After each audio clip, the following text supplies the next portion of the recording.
So I'm going to go ahead and get started and just welcome you all to our first leadership webinar.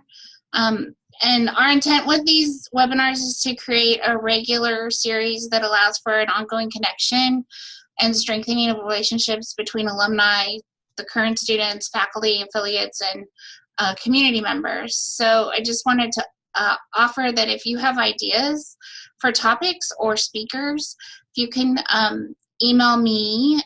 I'm Jeanette, the alumni coordinator, if we haven't talked or emailed or met yet. And my email is jeanette.miller@uvm.edu, and you can just email me and let me know if you have people you'd like to see on these webinars. So tonight we're welcoming Sharon Bridgeforth and Kaylynn Sullivan TwoTrees to talk about meeting calling with livelihood, particularly around living a creative life. Sharon is a child of great African American migration, raised by Black Southerners who made home in Los Angeles, determined to make a better life for themselves and those to come. A Black queer child coming of age during assassinations, riots, the Black Power movement, and soul music, Sharon strives to model the unbending dignity, commitment to community, self-determination, and love of Black cultures that was modeled for her. Sharon is proud to be an artist in residence at Thousand Currents, an organization that supports grassroots community-based projects led by women, youth, and indigenous people in the Global South. Widely published, Sharon is a Doris Duke performing artist, a creative capital artist, new dramatist alumni, and is a recipient of funding from the Whitman Institute, MAP Fund, and the National Performance Network.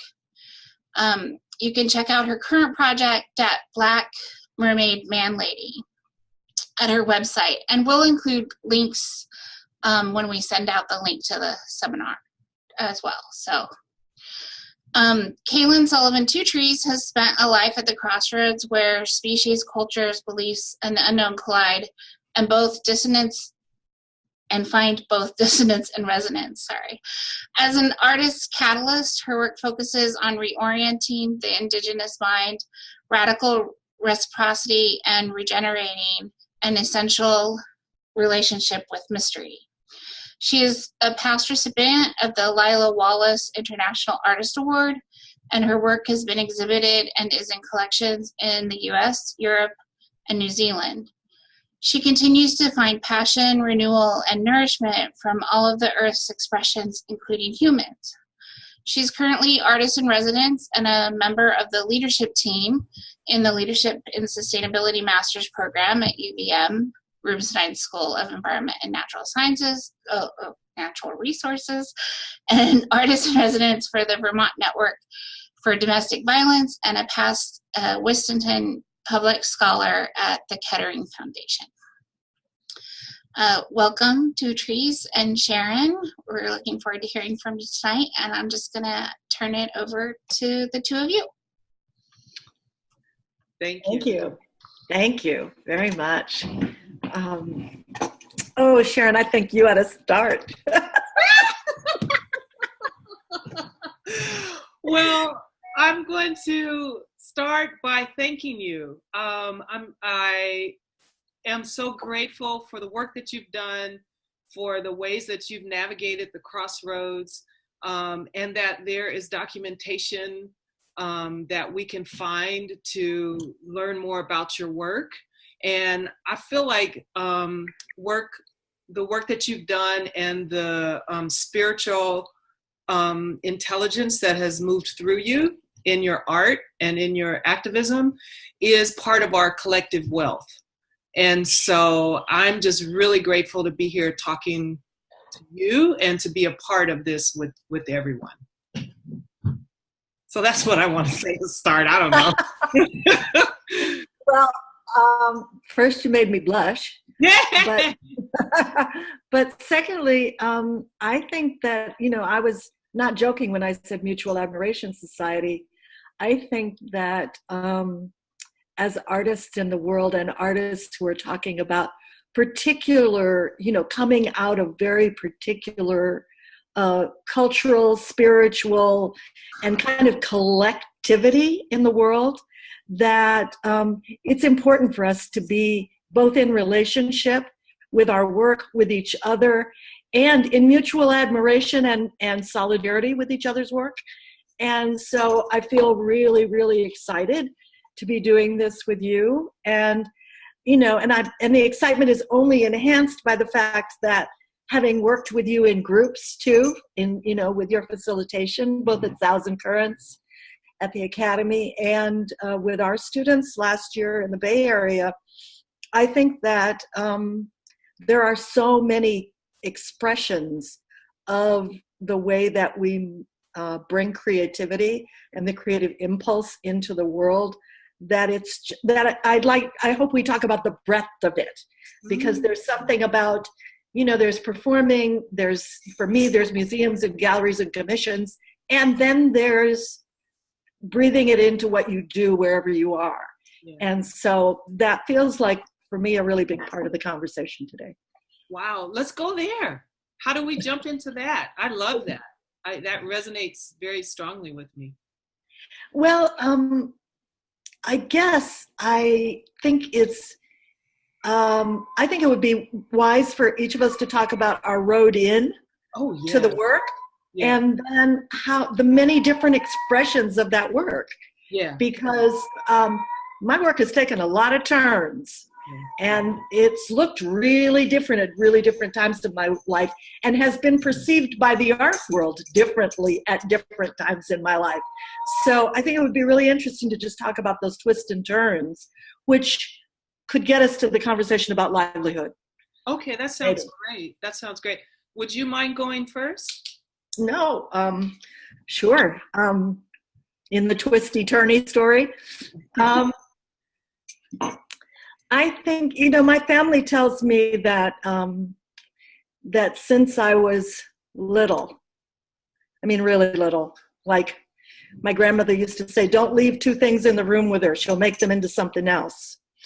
And so I think that I'm a maker from the heart, and I've done that in many, many mediums and milieus. I started out my life as a dancer and as a modern dancer and a brown modern dancer in Europe. Thank you, Josephine Baker, and all those who came before.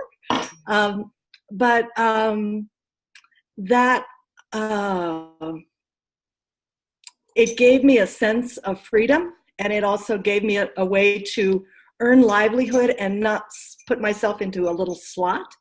But it did not, for me, offer me the greatest range of expression. And so I moved from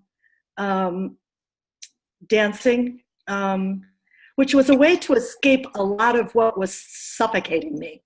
Art really just gave me a place to breathe. The art world gave me a place to breathe. The art gave me a place to breathe, to not have to fit into the very rigid boxes around me that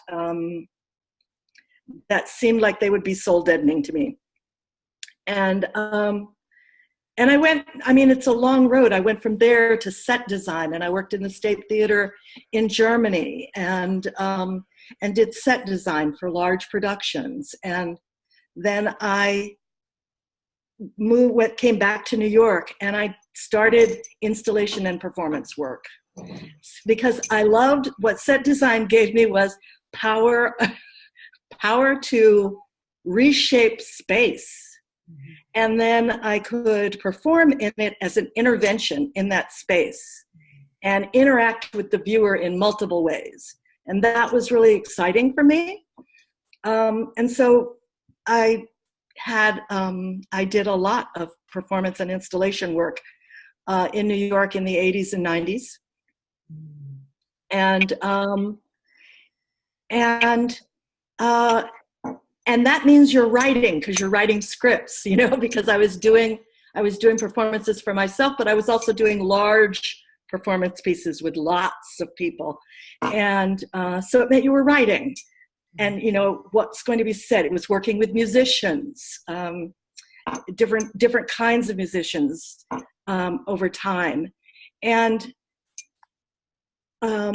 that work, the writing and the working kind of cross-discipline, really, I think, is what brought me to the Academy, because I really wanted to talk about what was happening. And actually what was happening, because I was doing a lot of performance work, some of it out on the street or out or in very large public spaces. And I was using almost exclusively performers of color.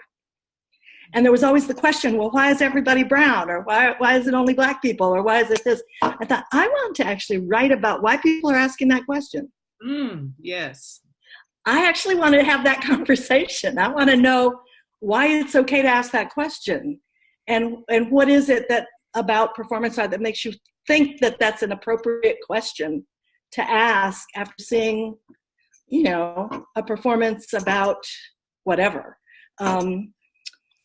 So that kind of critical analysis really got me into the Academy and the work there. So I think that the road is circuitous.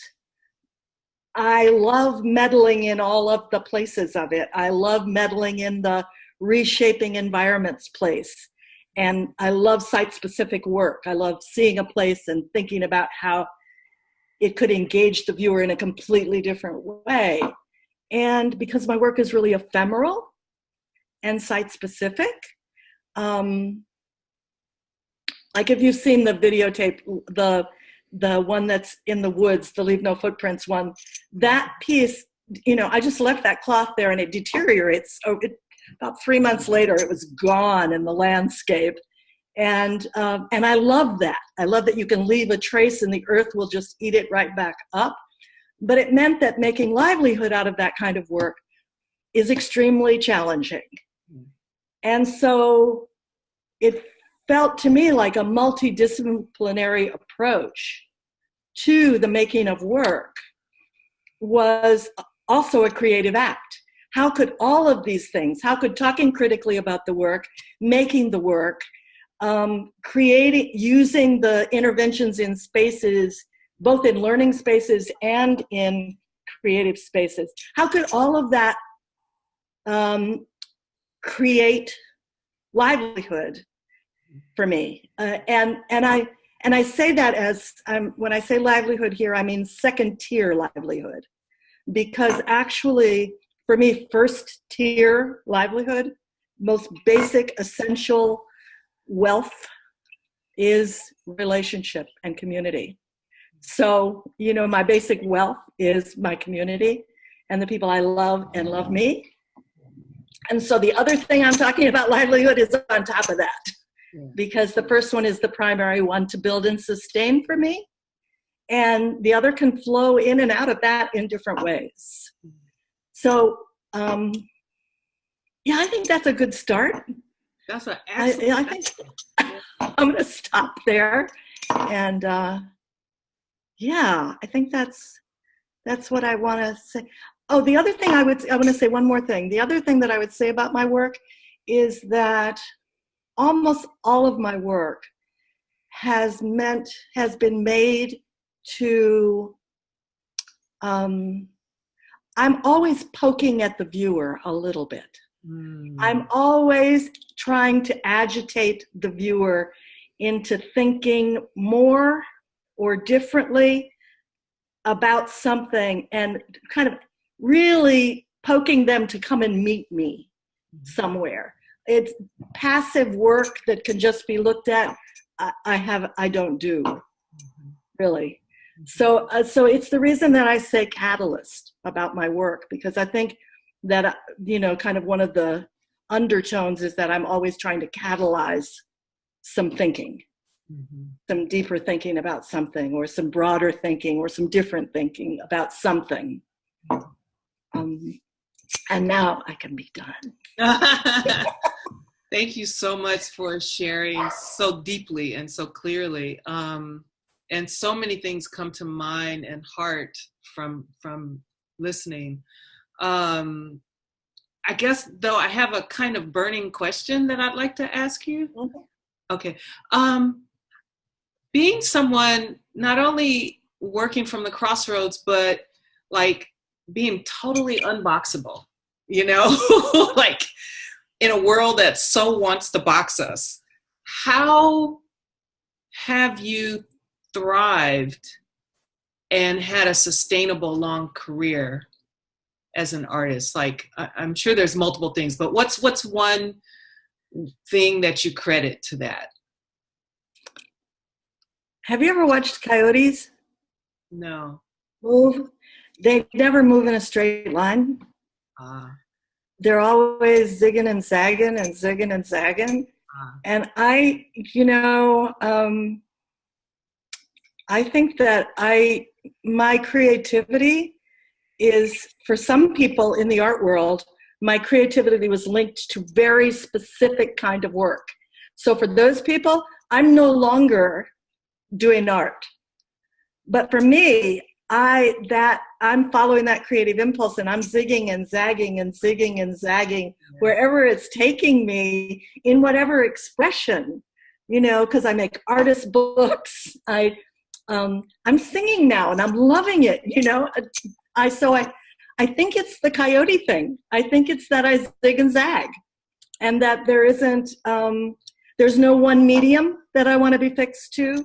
There's no one expression of myself that I want to be fixed to, or description of myself, which has infuriated some people along the way. Yeah. But I think it's kept me able to sustain myself and to thrive.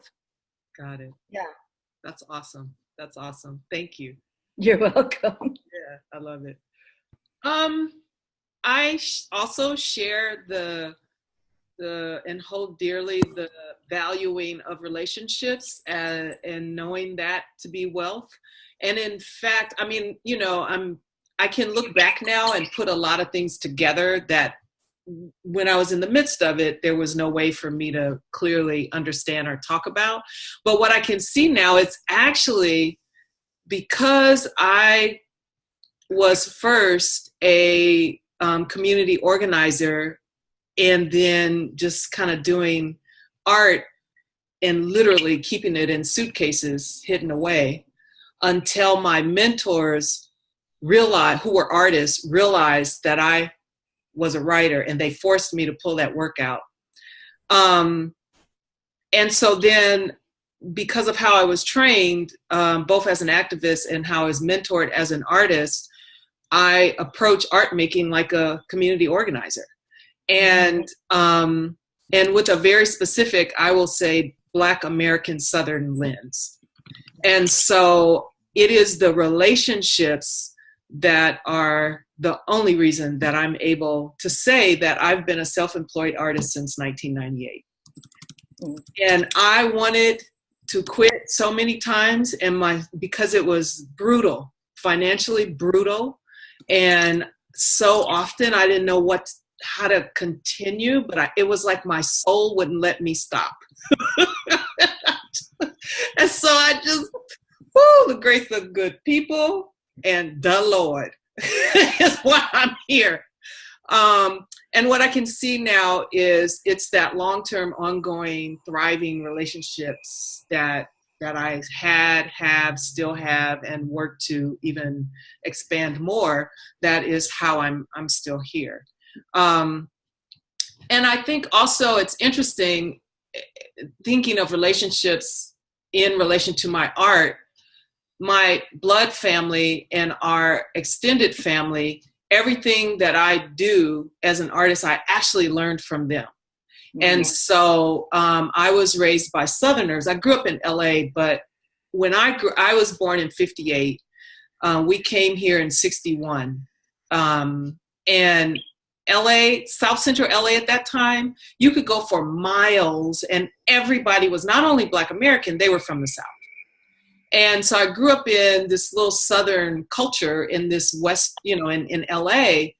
And then I also got sent back home to Memphis a lot. And so I was really, I think I always, I was very moved and intrigued by the longing for home that I could feel all around me all the time. That's what they talked about. It was present even in its absence. And I was also completely in love with my old people. And they were raucous, rowdy, loud, storytelling, good timing, sacred people.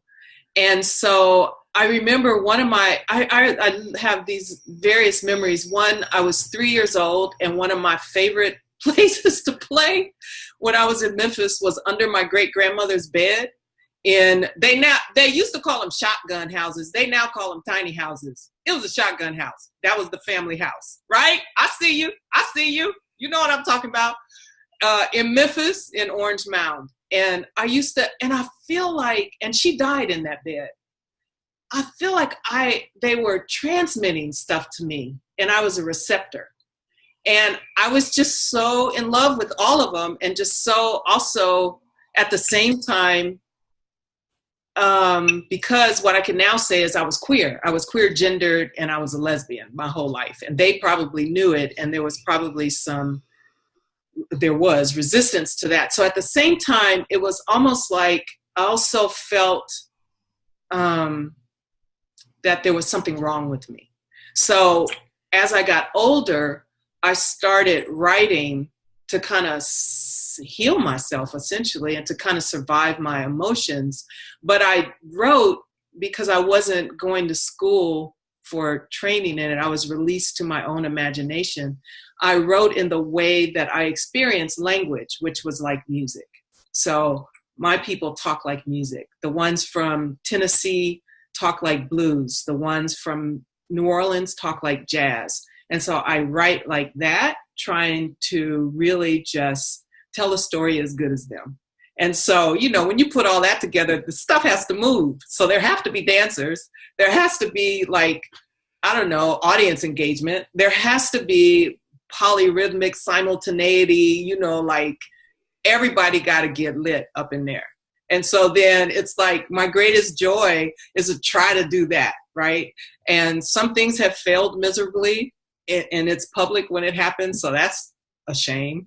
But you learn, you pick yourself up, you dust yourself off, and you keep going.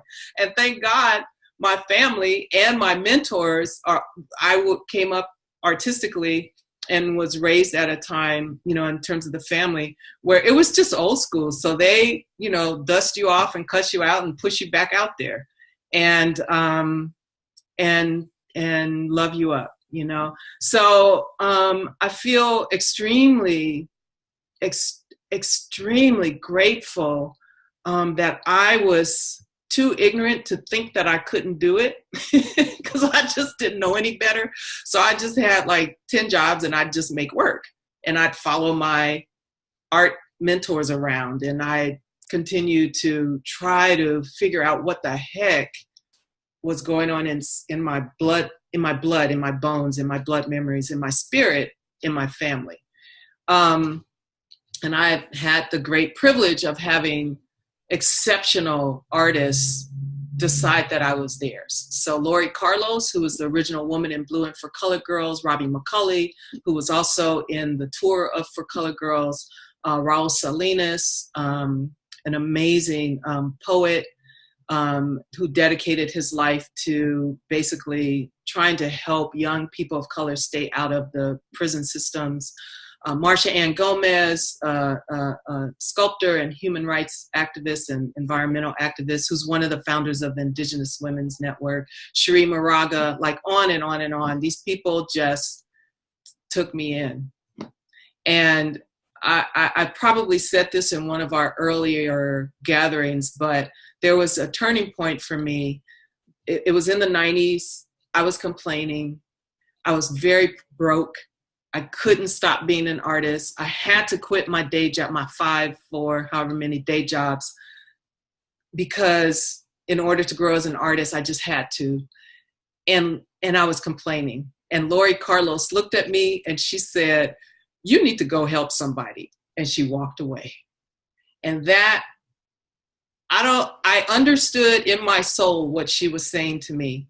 And that became my mission, was basically to bring other artists along as best I could. And I feel like that became part of my greatest learning and my wealth, and also part of what has sustained me.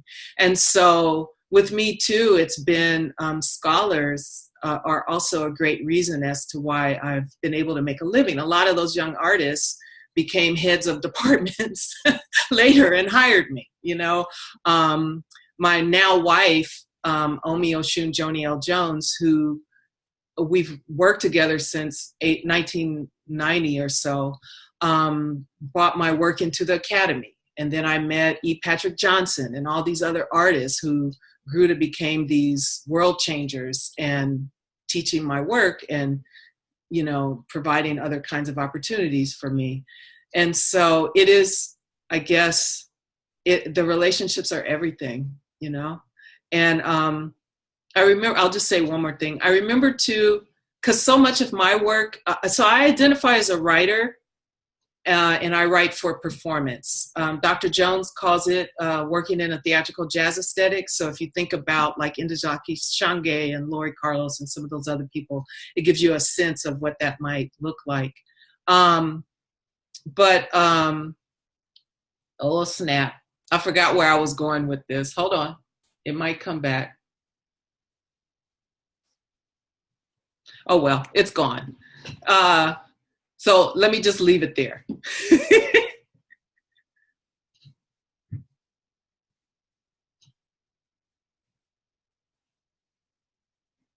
Pia. Is Pia here? Oh, good. I see Pia's name. Relationships. Relationships. Yes. One of my big supports. Can I ask you a question? Yes. Can I ask you a question now? Yes, please. Thank you. So as you know, so you were asking me what was it that allowed me to thrive in all of that.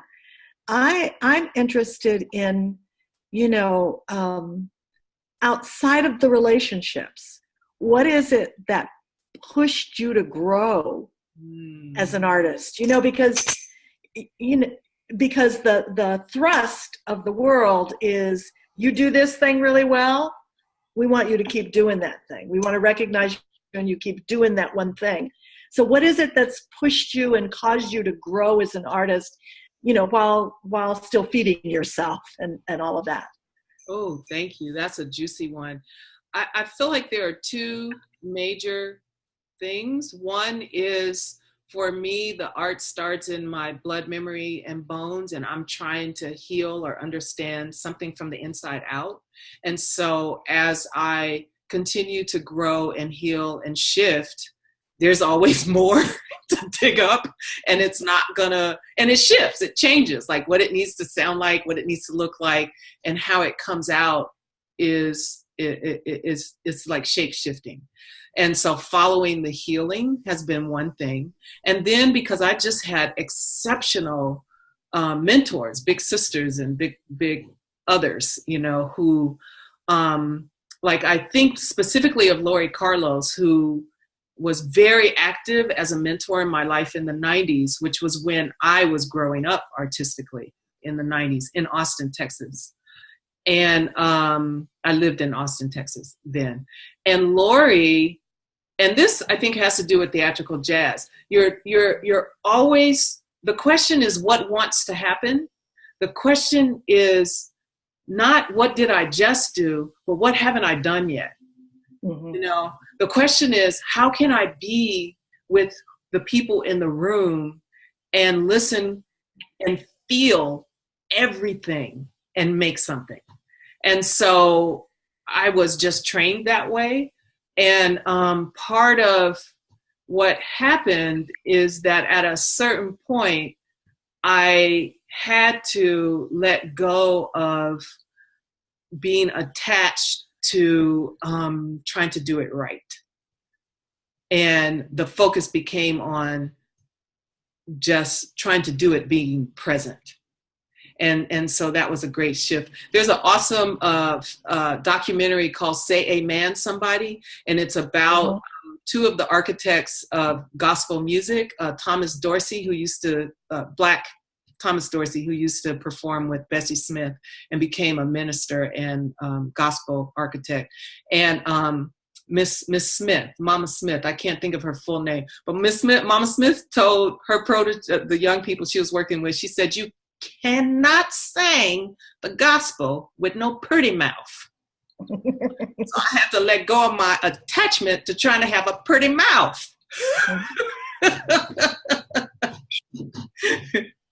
Thank you.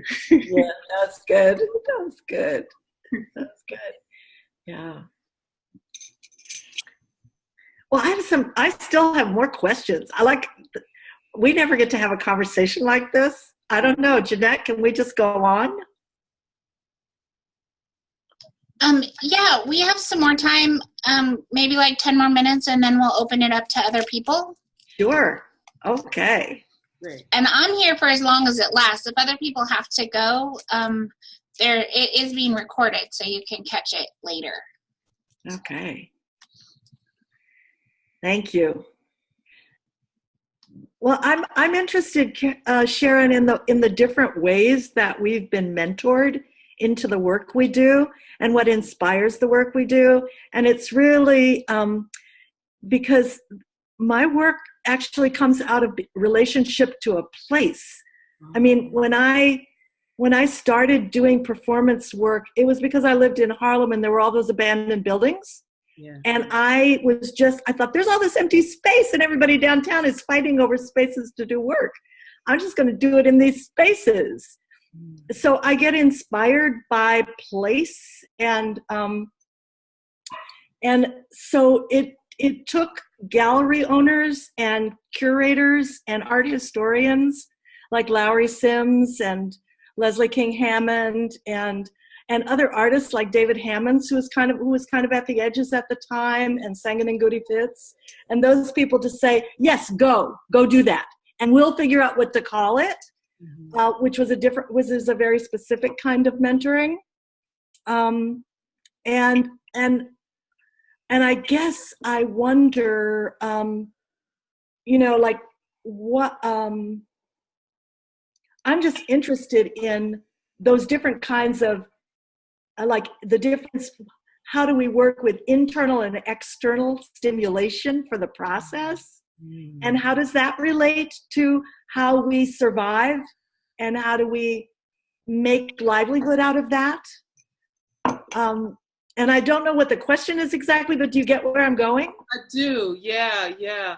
What bubbles up for me is, and again, I grew up artistically in the 90s, so that was a very specific time in terms of the funding world and all of this other stuff. But part of the landscape for me was on the road. So I call it getting in the car. I would get in the car with Lori. I would drive her around. She'd bring me to Minneapolis. I'd get to go back. So I feel like I made home in lots of different institutions, cities, and hearts.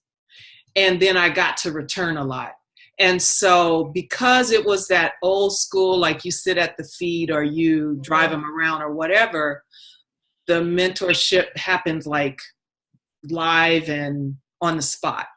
And in different ways, sometimes literally informal processes, sometimes just because we talked on the phone, a lot, or, sometimes because like with Marcia, I used to help her carry her big, heavy pieces, and she'd talk while we were setting up her shows, so it was kind of hands-on and very, but very on the road for me.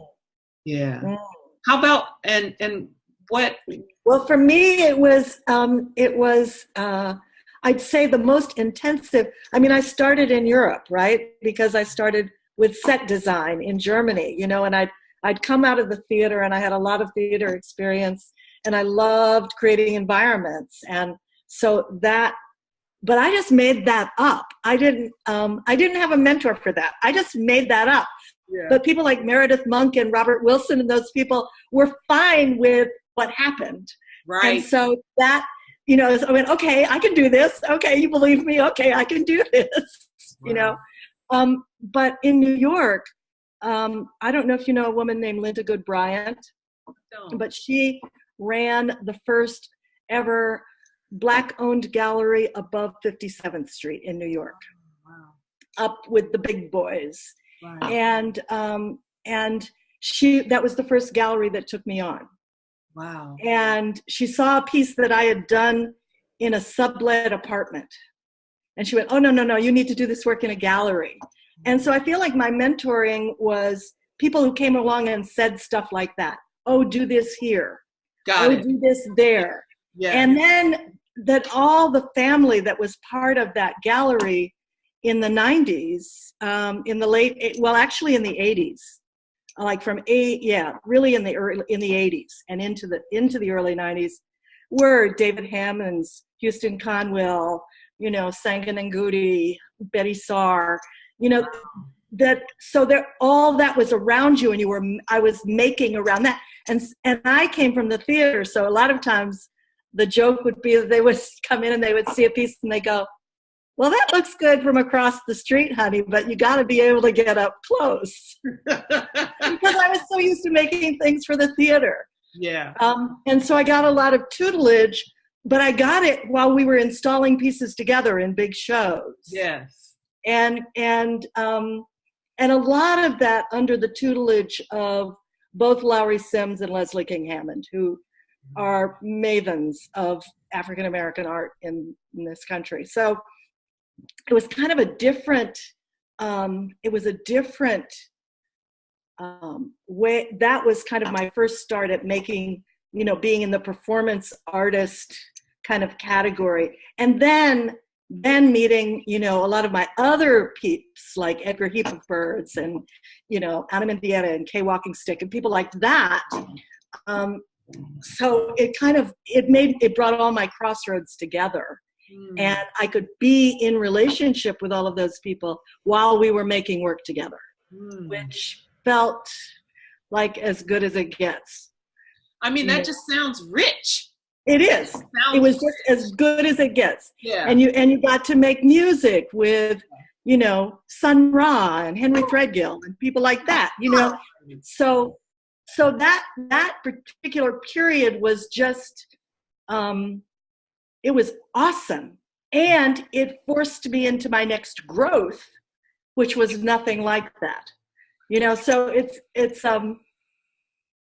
but I think it's there because the work came out of spaces and those kinds of relationships. And I think that there's just tutelage going on all the time. But I think that that's the way that community works. Yes. I think that really deep community, there's tutelage going on all the time at different levels, in different ways, across all kinds of boundaries that allow us to really thrive and flourish if we allow ourselves to not get too stuck on the boundaries. Yeah, that's right. That's right. Do you find yourself in the position of mentor now? That's an interesting thought. I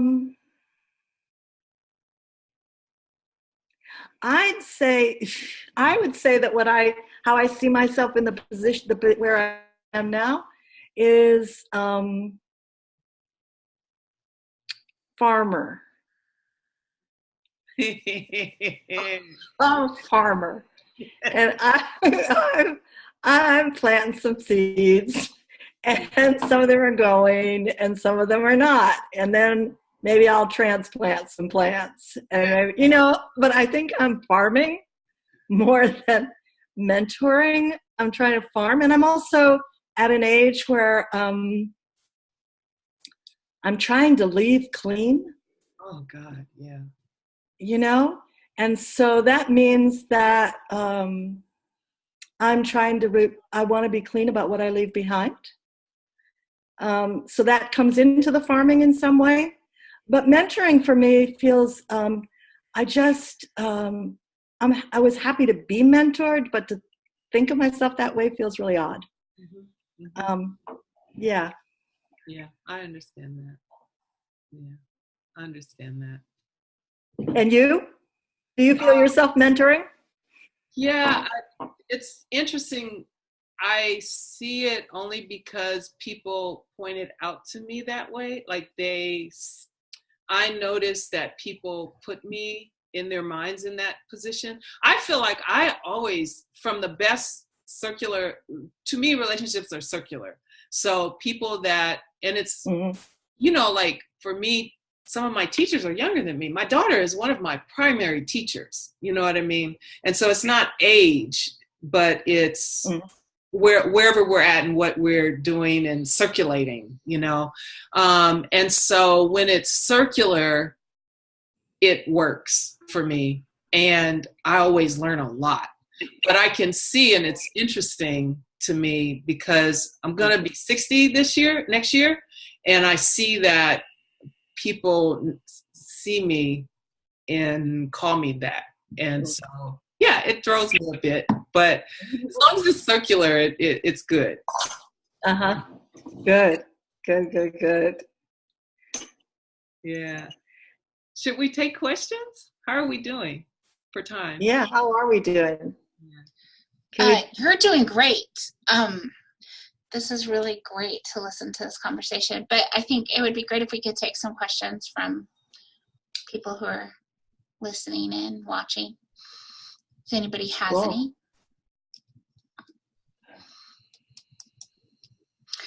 Just unmute yourself and speak up if you have a question. Nobody has questions. You can just keep talking then. Sometimes it takes a minute too, so yeah, it does. Don't be shy. Feel free to unmute or type your question in. I have a question. I don't want to monopolize the conversation, so I didn't want to ask first, but I will go. How do you, it's pretty clear I need a mentor. How did you meet the people who became your mentors? How do you build those relationships, make those connections and build those relationships?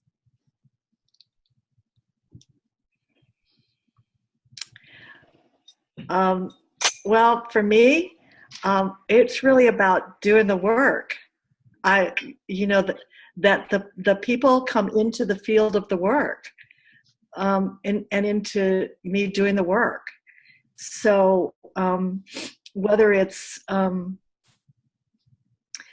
something that I don't think is really anything, and somebody coming and seeing it and going, "That's a something. You ought to something."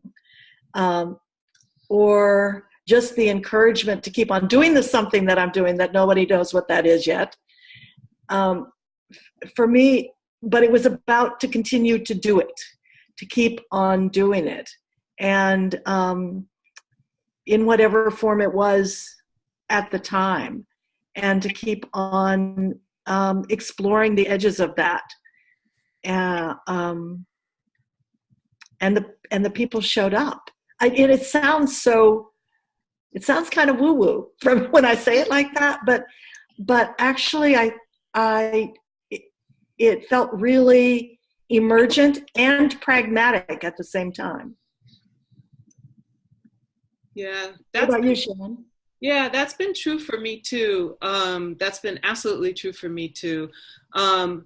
Early on, I think what kind of got me in place, it's kind of like, because I was just like a wild street running, hard drinking club kid. And I feel like the ancestors would just place me places. And early on, what got me in place was following the cute women. So there was, in the early 80s, Michelle T. Clinton, who is she's a fantastic poet, South Central LA poet, who her mentor was Wanda Coleman.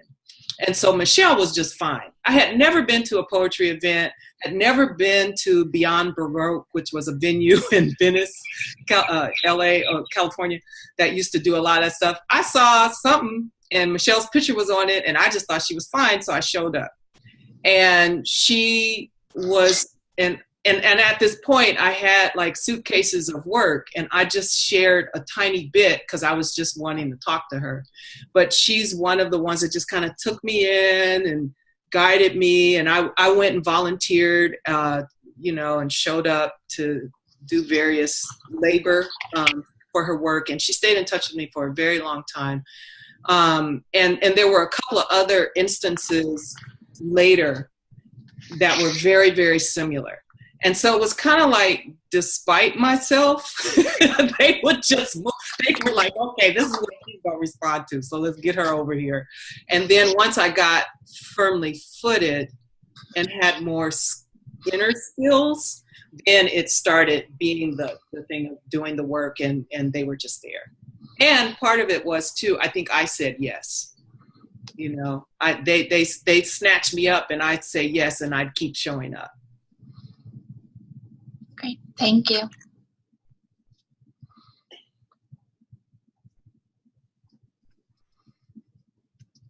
Someone has a question over here. Anybody else have a question? There's one in the feed. It says, Elizabeth Alexander once said that if you do not feed your muse, she will stop speaking to you. When you had to prioritize earning over making because of eating, how did you keep feeding your muse? That's a great question. That's great. You want to respond, TwoTrees? Oh, you're muted. A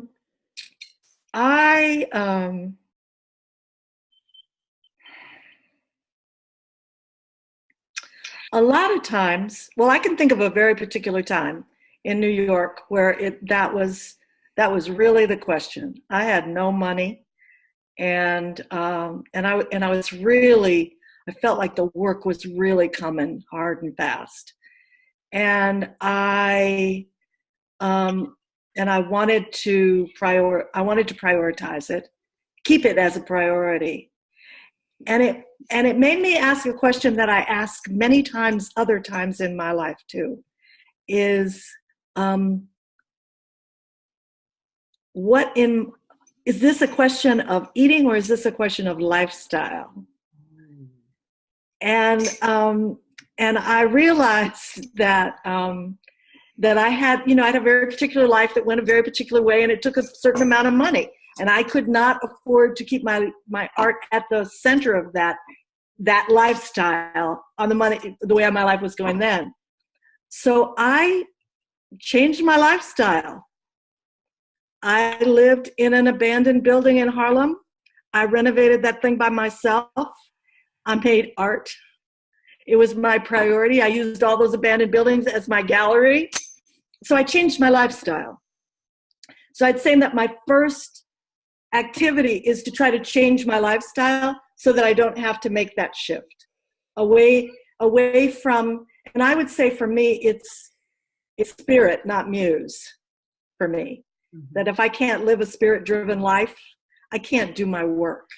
Mm-hmm. And so how do I do that? How do I make sure that I can do that? And sometimes it just means that I look around, I have to look around and go, well, this is nice. Many years later, like 12 years ago, I was standing in a lovely house in Santa Fe, looking at a beautiful garden and looking at this great house that we owned. And I went, I don't think I came into this lifetime to have a beautiful house. I think, because it's taken a lot of energy to maintain this house. So I think I'm giving this up. Wow. I think I'm turning the car again, to change the lifestyle to fit what it is that I really feel that I'm being called to do. So I know that's not the greatest answer for one that's about calling and livelihood, but it's my response. It's how I've always worked.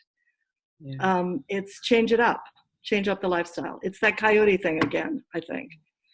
Yeah, I think that's real. That's awesome. And that's because really it's like, what kind of lives, the life and the work are not separate to me. So it's like, what kind of life are we creating, and how do we actively support that life? Yeah, that's real. Yeah, one thing that I do is try to fill myself up with inspiration. So I fill myself up. And so if that well is full, it's like I can hear better, I make better decisions, I don't fall into the pity hole. I know, I learn from other people, maybe strategies. I don't have to reinvent the wheel. I know that I'm not alone. So,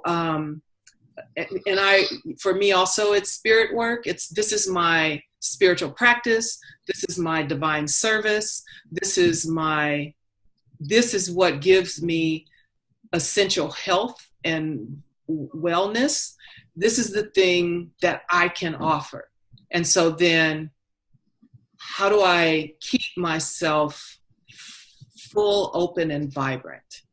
And it could be spend a lot of time in the library. Sometimes it's been as simple as that. Doesn't have to cost money. Mm-hmm. Mm-hmm. Great. Thank you. Exactly. The next question is from Sarah, and it's directed at TwoTrees, but Sharon, I'm sure you can answer it as well. What is the role of the sacred in your work?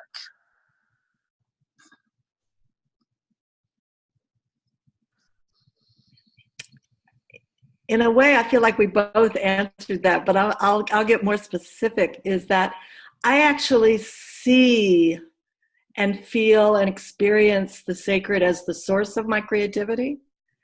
So it's not separate from that. I can't feel it as separate from that. So it doesn't have a role in my work. It's the source of my work. And so it really, for me, is how do I express that living connection and that intimate dynamic relationship with the sacred through my work as well. So when you said it's divine service and your spiritual path, yes, absolutely. Absolutely.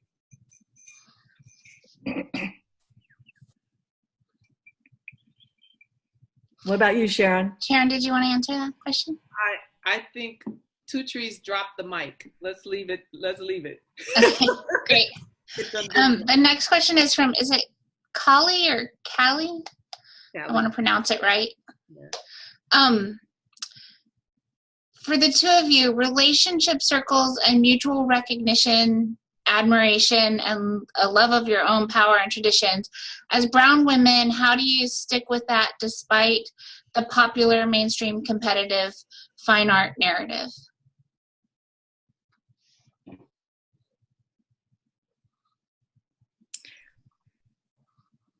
Sharon, do you want to take this one first? Okay. Yeah. I'm not paying attention to them. So I think, again, it's spirit. I'm listening to my ancestors. They're really loud, and they are just like, they will move me around as they see fit when I'm paying attention and in flow. And so I focus on the work, and the work is the life, the work is spirit, the work is service, the work is the privilege that I've inherited from people that literally died for me to have this voice. People that didn't have some of the luxuries that I have, even when I think I'm at my lowest, and they made work and lives and impact anyway. And so that's what I'm paying attention to.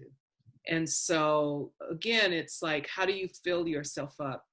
How do you expand your life and your spirit so that when you need to, you have a place to lean, so you remember where you're going?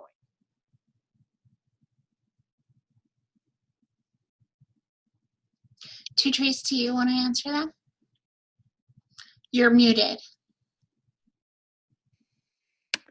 She nailed it. I don't have anything to add to that. That was, I'm not paying any attention to those folks. Great. Carly has another follow-up. What do you see as the new challenges for younger or newer artists in 2017 and the age of the internet mass media craziness compared to coming up as an artist in the 80s and 90s? I think it's harder to get in the car with folks now. I think we've lost, like gentrification, for instance, there's so much displacement. There's a huge shift in incentives and funds and abilities for organizations that would like to bring us together to be able to effectively, consistently do that. So I think it's a challenge to figure out how to show up. And getting in the car is going to be different now because it's always, everything changes. So it's like, I do have faith that will be figured out, but I do think it's a tad bit of a challenge.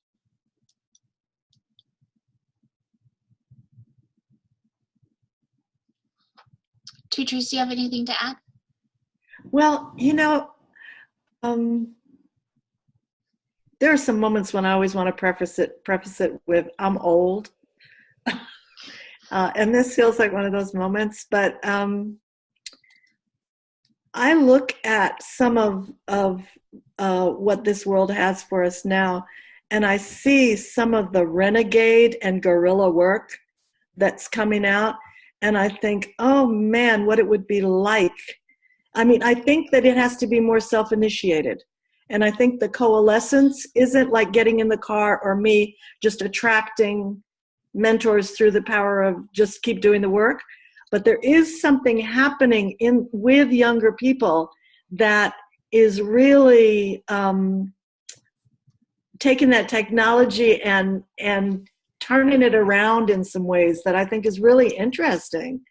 And so I think some of those challenges could be opportunities, but it needs the driving force, so if there's any way for us old folks to plant some seeds or something that says, yeah, go do that.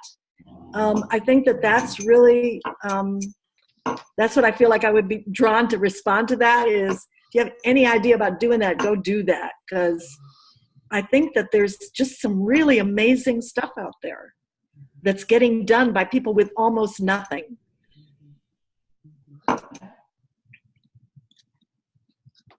Great, thank you.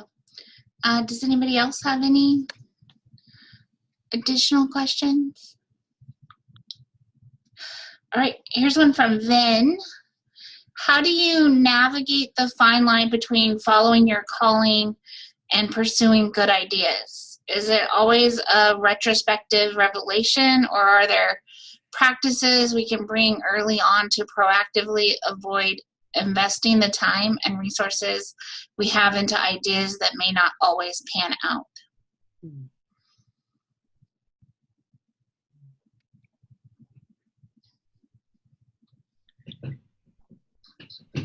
I'll say something about that. There's two things that are just that for me are really telltale signs early on in a project about whether it's a good idea or something that's really coming up out of me. One is if I find myself talking about it a lot. I can talk it to death and it will never get done. I can talk about that good idea so long that that's all it was. It just remains in that I talked about it place. If it's really going to happen, I'm not talking about it all that much. I'm actually kind of waiting for something to bubble up. And I actually I hold it fairly close. And I don't want to talk about it. I don't want feedback, right? I don't want anything to happen to it. So over the years, I've learned that those are really signs for me about the difference between the good idea and the calling. And just to make it paradoxical for you, there are some things that the calling is so strong that no amount of talking and no amount of nothing can keep me from doing that. And so I think it's both and. But this, watching yourself, and watching the pattern you have about how you're interacting with those good ideas and how they feel down in your stomach, and what do you dream about at night, and what wakes you up in the night that you need to go downstairs and go to the studio and try out something, or those things, and what's the difference between those ones that sound really slick and get people really excited, but ain't nothing gonna happen. Amen. That's what I have to say. Amen. Yeah. Okay. I think we'll take one last question, and then if you guys want to say something to kind of wrap it up, and if anyone has a last question.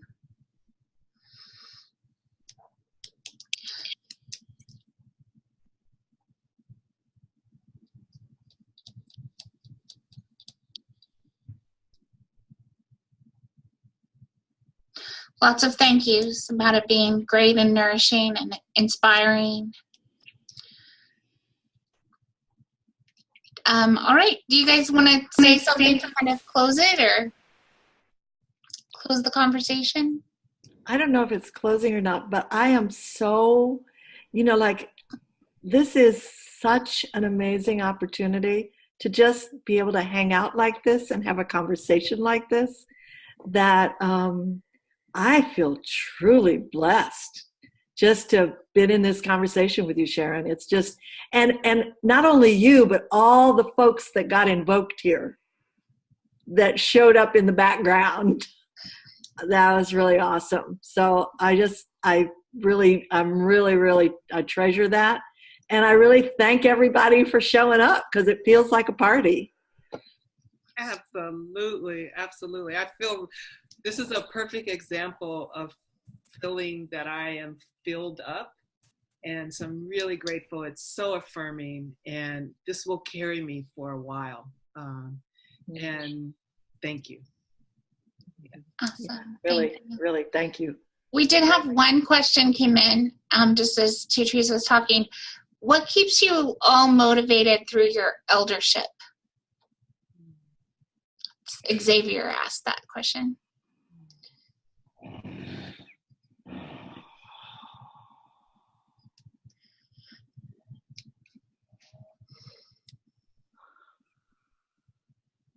I can say a couple of things. I feel, oh Jesus, I finally understand some stuff they were trying to tell me.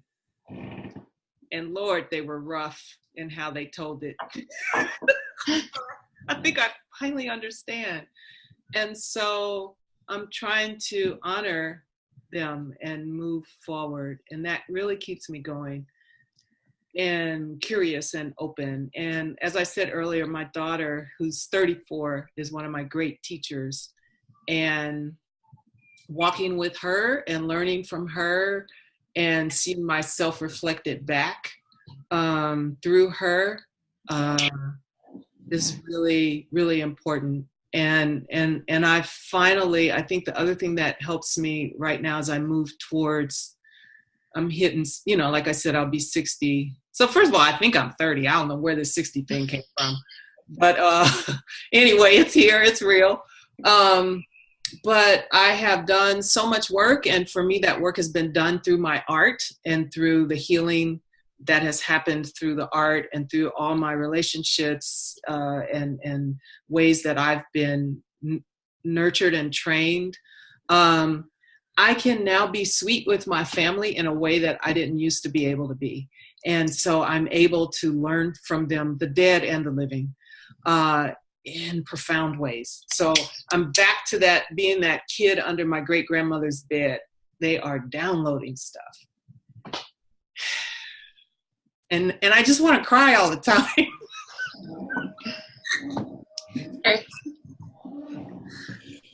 Ah.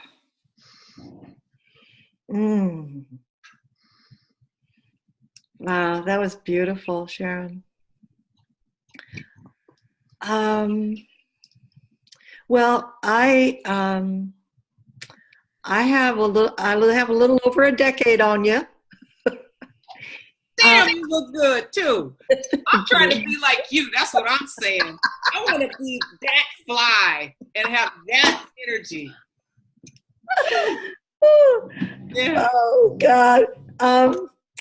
I'm the first person in my family that's lived to have great grandchildren in their life. And that is, I have 4 great grandbabies, and they are just, it's a miracle. It's a miracle that we're all here. It's a miracle that we're all healthy. It's a miracle that we're all still carrying the seeds of our ancestors. And so that really keeps me going. And the thing that I said about leaving clean, I think that it's a version of what you were saying, Sharon. My elders spent a lot of time on me, and they hit me over the head a bunch of times with a lot of things, and always were pulling at my coat when something went wrong. And or I wasn't behaving appropriately for what was happening, which is really the thing. And now I think those teachings are working me in a new way, because all my elders are gone. And I'm at an age where I look around the house at all the photographs that are around my house, and almost all those people are dead. And so my thing is to just let that stuff work me and work through me and allow me to leave clean. And to leave clean so that my grandbabies and great grandbabies and my daughters have a good, clean path forward. That's, and I say that in family terms, but I mean that wherever I put my foot down, not just in relationship to my blood family, but wherever I put my foot down, that it's walking towards leaving clean and making sure that the path is clean for whoever comes behind me. So. Ooh. Can we ask one more question? Came in from Vic. Is there a change in your creative impulse when you accept the role of mentor?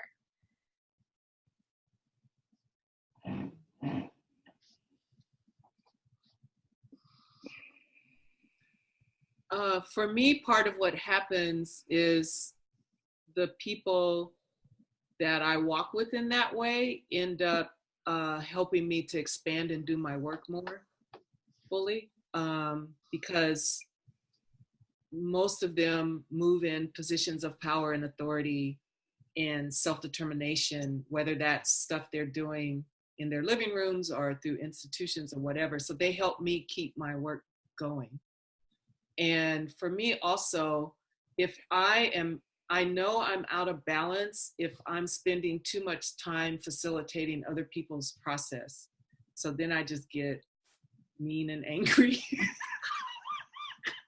So my job is to make sure that I focus on nurturing, creating, and putting my work out there. And ironically, of course, it's the people that supposedly I'm helping that help me do that. And so that's a sign of good balance for me. Mm-hmm. Mm-hmm. I don't know if it's about the role of mentorship. I know that standing where I am in my life, I know that I'm on the downhill side, not the uphill side. I'm on the down. I'm walking towards leaving, and so that that has a very particular flavor. And one of the flavors that it has is that not to shrink. Not to shrink from what's coming through me, not to shrink from what comes before me, not to shrink from anyone else's perception of me, not to shrink. That to prove every single minute, and I don't even know if prove is it, to breathe into the fact that all the projects of oppression and all the processes have failed right here, right now in me. And so that actually just feels like living and living and living to me. I don't know it's about role of mentor or anything.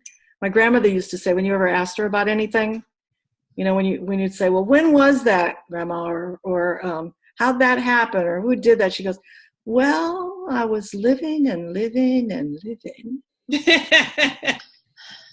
You know, so I'm trying to work on I'm living and living and living. Yes. Yes. That's beautiful. Yes, absolutely. Well, thank you both for sharing both your time and your wisdom and insight with us tonight. It's been beautiful and filled me up, and I hope also everybody else who participated tonight. And also want to encourage you all to keep this conversation going. We'll be sharing this video if people are interested in having Sharon and TwoTrees come back in future webinars to continue this conversation and take it maybe in different directions too. That would be great. Just let me know and we'll get them back. And it was great to hear from you both. So thank you. Thank you for your time. And thank you to everybody. I'm so grateful for all of you who took time to attend tonight. Yeah. This was a great way to kick off our series. So thank you so much. Bye-bye. Thank you. Have a good evening. Yeah.